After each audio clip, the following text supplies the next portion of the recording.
രാജുവിന്റെ വീട്ടിൽ ഇങ്ങനെ ഒരു പ്രശ്നം ഞാൻ തീരെ പ്രതീക്ഷിച്ചില്ല. നീ ഇപ്പൊ ശ്രീയുടെ വീട്ടുകാരുടെ കാര്യങ്ങൾ തലേ കയറ്റാനോ അതിനെക്കുറിച്ച് ചിന്തിക്കാനോ പോണ്ട. ചെറുപ്പം മുതലേ ഇതൊക്കെ കണ്ടും കേട്ടും വളർന്ന രാജുവിന് ഇതെങ്ങനെ ഹാൻഡിൽ ചെയ്യണമെന്ന് നന്നായിട്ട് അറിയാം. അല്ലമ്മ, എന്നാലും എന്തെന്നാലും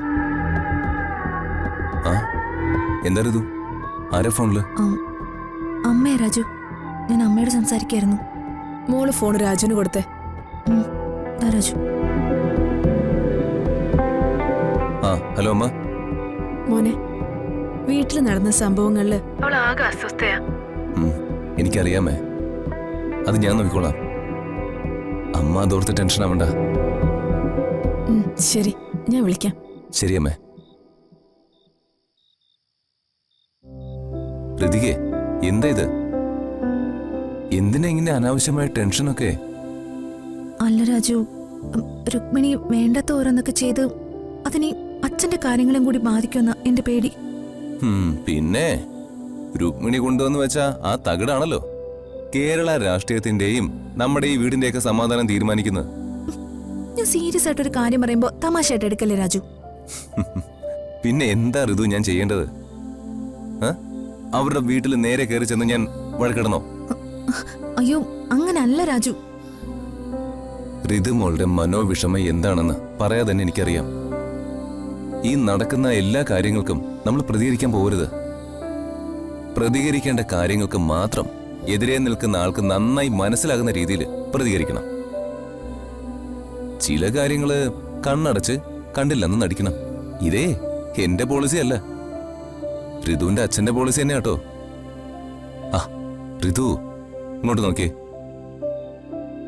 ഈ രുക്മിണിയുടെ കാര്യം ഞാൻ നോക്കിക്കോളാം. ഋതിക ഇപ്പൊ വലിയൊരു ദൗത്യത്തിലാ. അപ്പൊ ഈ ചെറിയ ചെറിയ കാര്യങ്ങളൊക്കെ ഞാൻ ഡീൽ ചെയ്തോളാം.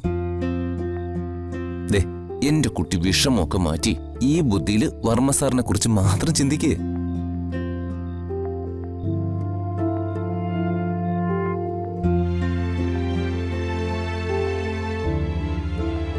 Thank you Raju. എന്റെ ജീവിതത്തിലേക്ക് രാജു വന്നില്ലായിരുന്നെങ്കിൽ ശരിക്കും ഞാൻ തനിച്ചായി പോയന്. രാജു എന്റെ ധൈര്യം. സോറി രാജു. സോറിയോ? എന്തിന്?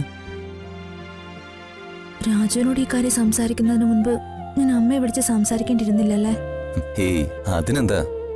നല്ലതോ ചീത്തയോ കാര്യം എന്തായാലും മനസ്സിലിട്ടിങ്ങനെ പെരുക്കാതെ അത് വേണ്ടപ്പെട്ടവരോട് സംസാരിക്കുന്നതില് എന്താ തെറ്റ്? ആണോ? അതെ. ഞാൻ ആലോചിക്കായിരുന്നു രാജു, എത്ര സന്തോഷത്തിലാ നമ്മൾ തമ്മിലുള്ള മാനസിക ബന്ധം മുന്നോട്ട് പോകുന്നത്. പാവം എന്റെ അച്ഛനും അമ്മയും അവര് തമ്മിൽ ഇഷ്ടപ്പെട്ടപ്പോ ഇങ്ങനൊരു ജീവിതാവല്ലേ പ്രതീക്ഷിച്ചത്? തീർച്ചയായും. പക്ഷെ അംബിക വിതച്ച വിഷം അവരുടെ സ്വപ്നങ്ങളെ ആകെ തകർത്തു കളഞ്ഞു. അനന്തപിള്ളയ്ക്ക് കൊടുക്കേണ്ട എല്ലാ മറുപടികളും കൊടുത്ത ശേഷം അച്ഛനെയും അമ്മയും എനിക്ക് ഒന്നിപ്പിക്കണം രാജു. എല്ലാം നമുക്ക് ശരിയാക്കരുതോ. ടെൻഷനൊക്കെ മാറ്റിവെച്ച് സമാധാനമായിട്ട് കിടന്നുറങ്ങ. രാജു ഇങ്ങനെ ഫുൾ കോൺഫിഡൻസ് തന്ന് കൂടെ ഇങ്ങനെ ഉള്ളതാണല്ലോ എന്റെ സമാധാനം. ആണോ? അതെ.